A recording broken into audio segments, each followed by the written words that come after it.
အခုဆိုရင်ထူးဆုံးသွားတာတပတ်ကျော်9ရက်ရှိလာပြီဖြစ်ပါတယ်ထူးအတွက်အမှန်တရားလိုချင်တဲ့သူတွေထူးကိုချစ်တဲ့ပရိသတ်တွေနောက်ပြီးတော့ဒီထူးရဲ့ချစ်စင်ဟာပေဟီလီဆန်လိုဖြစ်နေတဲ့အပေါ်မှာစိတ်ဝင်စားနေကြတဲ့သူတွေကတော့ရှိနေသေးပါပဲအခုဆိုရင်ဒါထူးနဲ့ပတ်သက်ပြီးတော့ထူးနဲ့ပတ်သက်ဆက်တဲ့သူတွေကဒါတယောက်တစ်မျိုးတယောက်တစ်ပေါက်ဒီပြောလာနေကြပြီဖြစ်ပါတယ်ကျွန်တော်တို့အားလုံးအတူတူကြည့်ကြည့်ကြရအောင်ပါ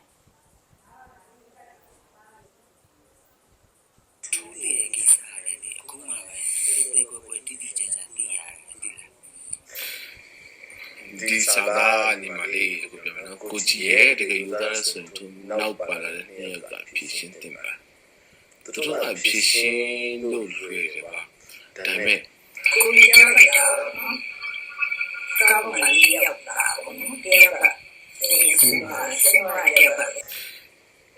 ဒီစားတာအားလုံးကြည့်ကြတော့ဗျာကိုကြီးရဲ့တကယ်ယူသားဆိုရင်သူနောက်ပါလာတဲ့နေရာကဖြစ်ရှင်းတင်ပါသူတို့ကဖြစ်ရှင်းလို့လွယ်တယ်ပါဒါပေမဲ့ထူးတဲ့ကိစ္စလည်းအခုမှပဲကိုတိတိကျကျသိရတယ်ဒီလားသိချင်းတရားလည်းတော်တော်ကြောက်ဖို့ကောင်းတယ်သိနေစိတ်ပြီးဆိုရင်လေ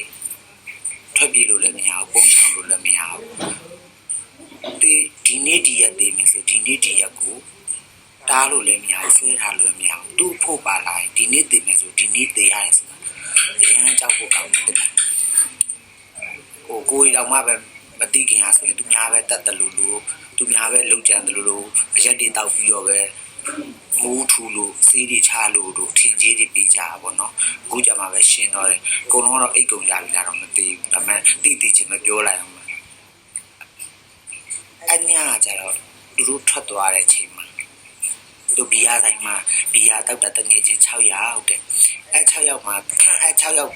က9ယောက်ရဲ့ခွေးလေးတစ်ကောင်ရဲ့ပါတယ်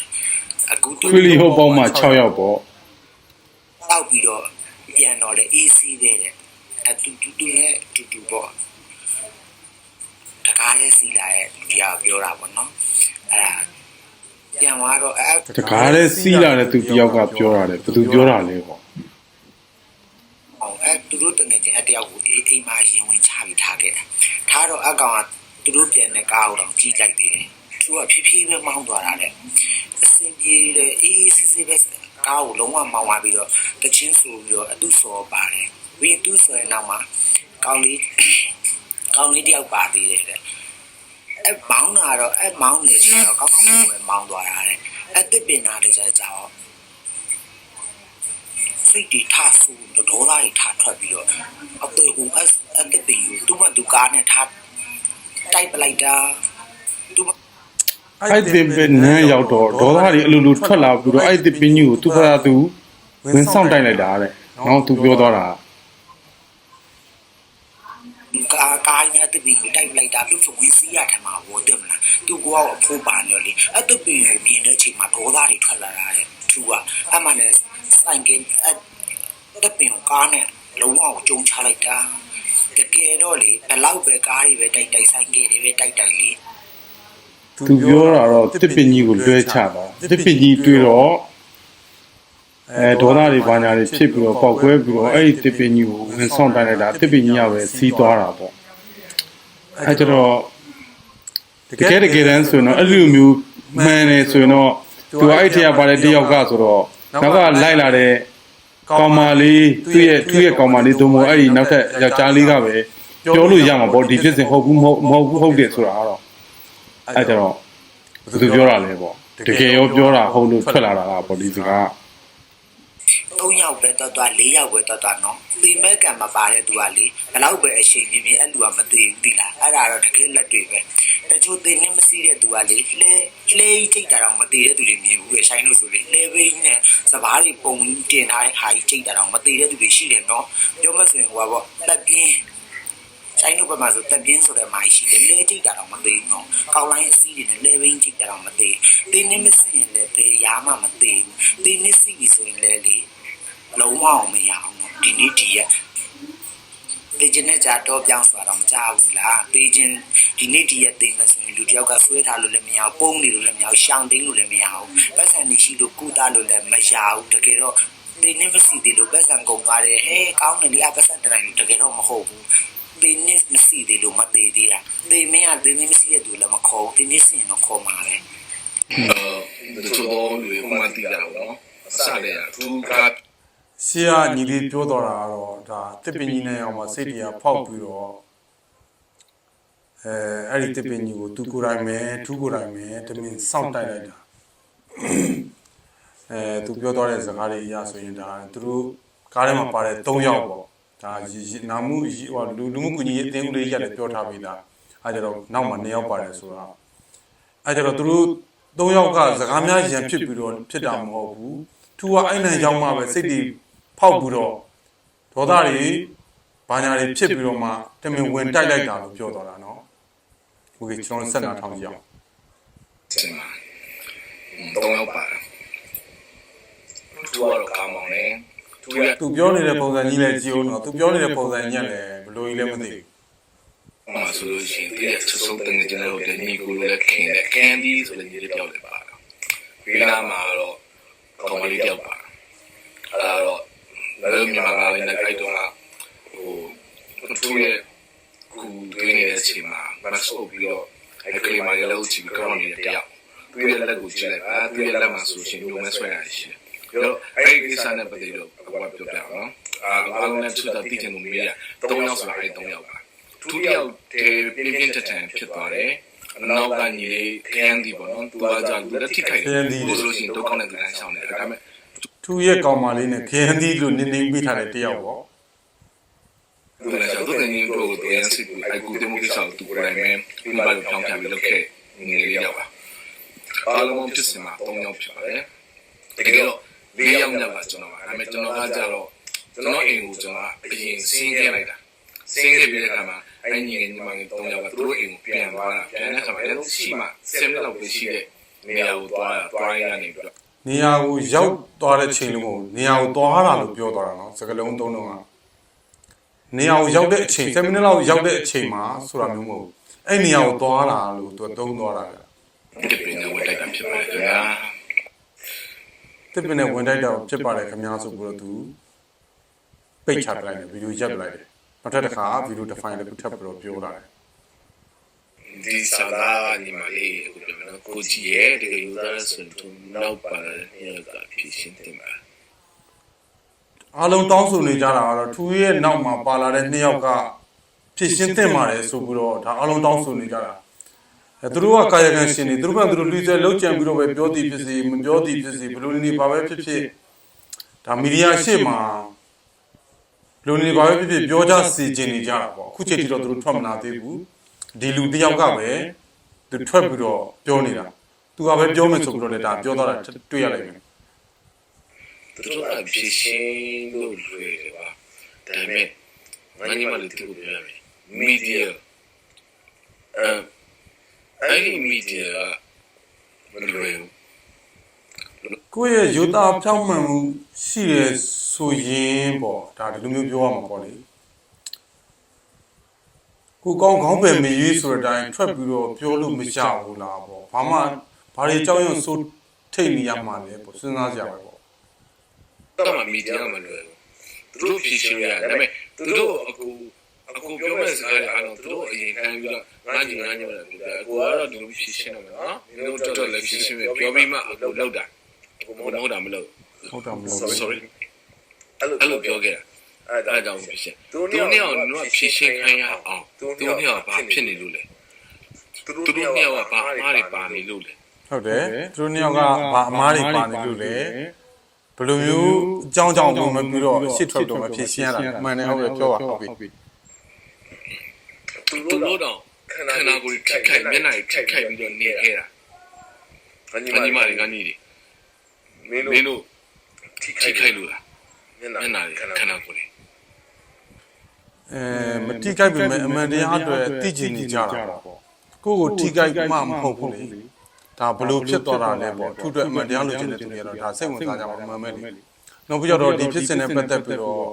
ဒါထူးဆန်းတဲ့စိတ်ဝင်စားစရာကောင်းတဲ့ဖြစ်စဉ်တစ်ခုဖြစ်နေတာတမီးရိုးကြောင့်မဟုတ်ဘူးလို့ခံစားနေရတဲ့သူတွေအတွက်ကတော့ဒါစိတ်ဝင်စားစရာတစ်ခုဖြစ်နေမှာပဲလေကိုယ့်ကိုထိကြိုက်နာကျင်မှမဟုတ်ဘူးလေဒါသူ့ကိုချစ်တဲ့သူ့ရဲ့ဟိုနဲ့ပတ်သက်ပြီးတော့ဒါတန်ဖိုးထားတဲ့ပြိတ္တတွေကတော့ ဒါနာကျင်နေကြတာပဲထပ်ထူထပ်မြန်နာကျင်ခံစားနေရတာပဲလေခန္ဓာကိုယ်ကြီးနာကျင်ထိခိုက်တော့မှလည်းမဟုတ်ဘူးလေ ဒီခေတ်ကပါဦး မထိခိုက်ဘူး တို့ညောင်ဘလောက်ကြည့်ခွင့်လို့သိလားတို့ညောင်ရဲ့ကြည့်ခွင့်မှုကလေနေစီညမကအိမ်မပြောဘဲနဲ့ကြည့်ခွင့်နေရတာငါညီမလေးငါညီဒီကြည့်ခွင့်ရတဲ့ထက်ပူဆိုးပါတယ်ညီမလေးအိမ်မပြောဆိုရင်ခဏနေအိပ်ပြောသွားတယ်တို့ညောင်ကခုချိန်အိမ်မပြောသေးပါဘူးအဲ့တော့နားလည်းပြပါတို့ဖြည့်ရှင်းခံရအောင်မီဒီယာရဲ့စောက်ကျင်ကောင်းတဲ့ကိစ္စကြောင့်တို့မဖြည့်ရှင်းနိုင်ဘူးအခုလည်းမဖြည့်ရှင်းနိုင်ဘူးမင်းတို့ အခုလည်းမဖြစ်ရှင်းခိုင်မှုတဲ့မောင်မဖြစ်ရှင်းနိုင်ဘူးမီဒီယာတွေစောက်ကျင်ကြောင်းမီဒီယာတွေစောက်ကျင်ကြောင်းမီဒီယာဘာကောင်းလဲသူတို့ပတ်ဆိုင်ရဖို့ပဲစဉ်းစားနေသူတို့ဝင်ပဲသူတို့စဉ်းစားနေ မီဒီယာကြောင့်အောင်မြင်သွားတဲ့သူတွေမီဒီယာကြောင့်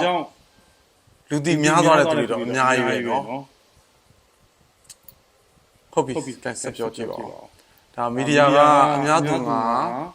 ဒါသတင်းချက်လက်တွေနဲ့ပတ်သက်ပြီးတော့ဘယ်နှဘာဖြစ်တယ်ဘယ်လိုဖြစ်တယ်ဘယ်သူကဘယ်လိုပဲကဲသူစသည်အပြင်ဒါကိုယ့်ရဲ့ branding ကိုပေါ်ထုတ်လို့ကောင်းတဲ့နေရာပဲနော်တကယ်တမ်းတော့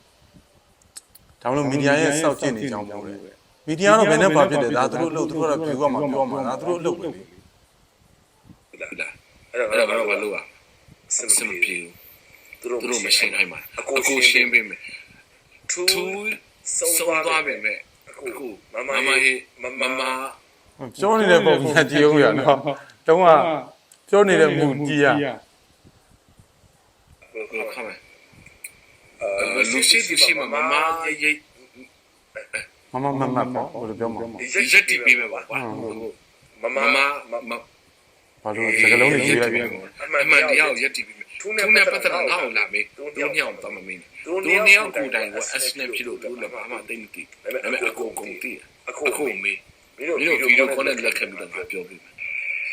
ကာယကံရှင်တော့ရက်လက်သွားတော့ရက်မလန်တိုင်းသေးတာတော့သွားချစ်တဲ့အမိများနဲ့ချစ်တဲ့ပေးတဲ့ကိုကြီးကြောက်လိုက်တာတော့နော်ကားပေါ်မှာလေးယောက်လာပေါ့နော်တယောက်ကတင်းဆင်းသွားတယ်ဆင်းသွားတဲ့တယောက်ကပဲသူကဖြည့်ရှင်းနေတာသူကိုယ်တိုင်နဲ့ကားပေါ်ပါသွားတယ်သူတယောက်ကပဲဖြည့်ရှင်းနေတာတဲ့နောက်ပြီးတော့ကားပေါ်မှာအစီအစဉ်ဖြစ်တဲ့အချိန်မှာပါသွားတဲ့နှစ်ယောက်ကလေလမ်းသွားလို့ဘာမှမပြောနိုင်ဘူးကိုယ်ချင်းဖြည့်ရှင်းတဲ့ကြာတောင်းဆိုနေတာပဲသူလည်းဥပဒေမြင်နဲ့တောင်းဆိုနေတာပဲခုချိန်ဒီဘာဖြစ်ရှင်းချက်မှထွက်ပေါ်မလာဘူးတဲ့တီးကျင်နေတာသူလည်းအမျိုးသမီးကြီးတယောက်အနေနဲ့တော့ဒါအာမတန်လို့မန်ရှောရတယ်လို့မျိုးဖြစ်ချင်ဖြစ်ကောင်းဖြစ်နေနိုင်ပေမဲ့သူ့အနေနဲ့တော့ဒါထွက်ပြီးတော့ဖြစ်ရှင်းစေခြင်းနဲ့ဆိုတဲ့သဘောမျိုးတော့တက်ရောက်တယ်ဗျာနော်ဒါတော့တမန်စင်းရဲ့တရားကလည်းခုံးလိုက်ပြီးလိုက်ကုန်းလာကွာလိုက်ဆိုတဲ့ဟာဖြစ်ကုန်းလိုက်ပြီးလိုက်ကုန်းလိုက်ကွာလိုက်ဆိုတာတွေဖြစ်နေတာတဲ့အဲ့ဒါမရှိရဘူးမသေးကြဘူးအဲ့ဒီမှာပွဲလာနေဖြာခင်းနေပွဲတစ်ဖက်တစ်ဖက်စကောင်းစီရတဲ့သူစမ်းမှာကြောက်ထွက်ပြီးနေကတိုက်တယ်ဆိုတာတစ်ဖက်ထင်အောင်ထင်ပါတယ်ဒီနေ့ဆွေးနေတာပေါ့နော်စစ်မြေရှိဒီပထွေးပြင်ပြီးကြိုက်တာဆိုလာအရေးကြီးတာကားပေါ်ပါတဲ့နေရာကကျန်တော့ရေးကြီးတာကအဓိကကားပေါ်ပါလာတဲ့နှစ်ယောက်ကအဓိကပဲတဲ့ဘယ်မှာအဓိကဘယ်သူကမှအဓိကမကြောက်ဘူးတဲ့ရှစ်တယောက်ကပြောတော့တာလေသူတို့ဖြည့်ရှင်းကြအောင်လို့သူနဲ့ပတ်သက်ပြီးတော့သိချင်ဗီဒီယိုကောခေါ်ပေးသူပဲတိုင်ခံဖြည့်ရှင်းမယ်မရက်တည်မယ်ဆိုပြီးတော့သူကကြားထဲကနေပြီးတော့ပြောနေတာနော်တကယ်အခင်းဖြစ်တဲ့အချိန်မှာဘာတွေဘလို့ဖြစ်ခဲ့တယ်ဆိုတာသူလည်းမပါခဲ့ဘူးလို့သူပဲပြောသွားခဲ့တာသူကအိမ်မှာဆင်းပြီးတော့နေခဲ့တယ်လို့သူပဲပြောသွားခဲ့တာအဲ့ညဖြည့်ရှင်းတယ်ရတော့စဝီစဝါတော့နော်အဲ့နေအောင်မဖြည့်ရှင်းသေးသေးတော့တဝေစဝါပေါ့နော်တဲ့ဒါဖြည့်ရှင်းစီခြင်းနေကြတာပါဒီလိုလုံးတယ်တော့စေတော့ကျိုးတာအဖေကဒီကမတည်းကဘယ်မှာလဲမတက်ခင်တည်းကတော့မပတ်ဆိုင်တယ်ဆိုတော့သူက သူရဲ့ကံတွေကကျွန်တော်ကားတကားရင်းလို့လေးပါဒီတက်ကတန်းဒီပါဗျာတကားသူတိုက်တာနဲ့သူကားမီးခွက်ဒီပါဒီခွက်နဲ့တိုက်ရင်ပြဿနာမရှိဘူးအဲ့တော့သူကပါချံဘိန်းရဲ့နောက်တောင်းတယ်တော့တိုက်လိုက်ပြီးတော့တကားပေါင်တော့ကနေပြီးတော့အချိန်နဲ့ဆောင်ပြီးရတယ်ဗျာ ဇောအေးစေးမှုကိုသူ့ရဲ့ကောင်းမလေးကတတ်တယ်ဆိုရင်ပေနိဆန်ဆန်လူသက်မှုကြီးတော့ဖြည့်ရှင်းလို့မကုန်သေးဘူးအခုဒီဥဆောင်သူ့ရဲ့ဒီဆုံးမှုမှာပြည့်ပိတ်တဲ့တွေကဒီဥဆောင်သူကအသက်ငယ်ငယ်လေးနဲ့အခုလိုမျိုးဒီဆုံးရတာဖြစ်တဲ့အတွက်နှမျိုးတသားဖြစ်လို့ပြီးတော့အကြောင်းအရာအကုန်လုံးကိုလိုက်လံစုံစမ်းနေကြရဖြစ်ပါတယ်အဲ့ဒီ အဲကြတော့ဖြစ်စဉ်တွေကတော့တယောက်တစ်မျိုးတယောက်တစ်ပေါက်ဒီဘလူပဲပြောတကယ်ထူးရဲ့အခင်းဖြစ်စဉ်အချိန်မှာလိုက်ပါလာတဲ့ထူးရဲ့ကောင်မလေးနဲ့ခရမ်းသီးဆိုတဲ့ nickname ပေးထားတဲ့တယောက်အဲ့ဒီယောက်ကရှစ်ထွက်ပြီးတော့မဖြေရှင်းသေးသေးတော့ဇဝေဇဝါဖြစ်နေအောင်မှာပဲတဲ့အတော်ပြောသွားတဲ့စကားအဲကြတော့တယောက်တစ်ပေါက်တွေတော့ပြောနေကြတယ်သူကလည်းရှစ်ထွက်ကြောင်လို့သူပဲမအဲ့ဒီလူကပဲဖြေရှင်းပါမယ်ဆိုပြီးတော့ပြောနေတာဗျာနော်အဲကြတော့ကျွန်တော်တို့ဒီလက်ရှိထူးအတွက်အမှန်တရားလိုချင်တဲ့သူတွေဒီဖြစ်စဉ်ကြီးကတမျိုးကြမဟုတ်ဘူးယူသားမှုမရှိသလိုခံစားနေရတဲ့ဒီမှုရဲ့ဖြစ်စဉ်နဲ့ပတ်သက်ပြီးတော့စိတ်ဝင်စားနေတဲ့သူတွေကတော့ဘာပဲပြောထူးရဲ့ဖြစ်စဉ်ကစိတ်ဝင်စားစရာကောင်းနေကြမှာပဲဗျဒါထူးကိုချစ်တဲ့ပရိသတ်တွေကလည်းစိတ်ဝင်စားစရာကောင်းနေကြမှာပဲကျွန်တော်ရဲ့အမျိုးတွေရောထူးရဲ့ဖြစ်စဉ်နဲ့ပတ်သက်ပြီးတော့ဒါအခုလက်ရှိသိလာတဲ့အခြေအနေတွေပေါ်မှာဒါဘယ်လိုမြင်လဲပေါ့ရှေ့ကတယောက်ကတော့နော်သူကအဲ့အပင်ကြီးနားရောက်မှစိတ်တရားဖောက်ပြီးတော့ဒေါသပုံထပြီးတော့ပဲအဲ့ဒီပင်ကြီးကိုသူကစောင့်တိုက်လိုက်တယ်ဆိုပြီးတော့ပြောသွားတာအဲ့ပင်ကြီးကပဲစီးတယ်လို့ပြောသွားတာအဲ့ကြတော့ဒါကလည်းခရမ်းသီးနဲ့ထူးရဲ့ကောင်မလေးနှစ်ယောက်တည်းကတယောက်ပြောလို့ပဲလားဒီဖြစ်စဉ်ကထူးအဲ့၃ယောက်ပဲဆိုတော့ကြံခဲ့တဲ့၂ယောက်ကပဲသိနိုင်ပါလေကျန်တဲ့လူကတော့ဘယ်သူမှမသိနိုင်ဘူးအဲ့ဒါဘယ်သူကပြောတာလဲဟုတ်သလားအမှန်သလားပေါ့အဲ့ဒါကျွန်တော်အမျိုးတွေရောဒါထူးရဲ့ဖြစ်စဉ်နဲ့ပတ်သက်ပြီးအခုသိထားတဲ့လောက်နဲ့ပတ်သက်ပြီးတော့ဒါအခုအမြင်ကိုယ့်ရဲ့ခံစားချက်တွေ comment မှာရေးခဲ့ပေးပါဦးဗျ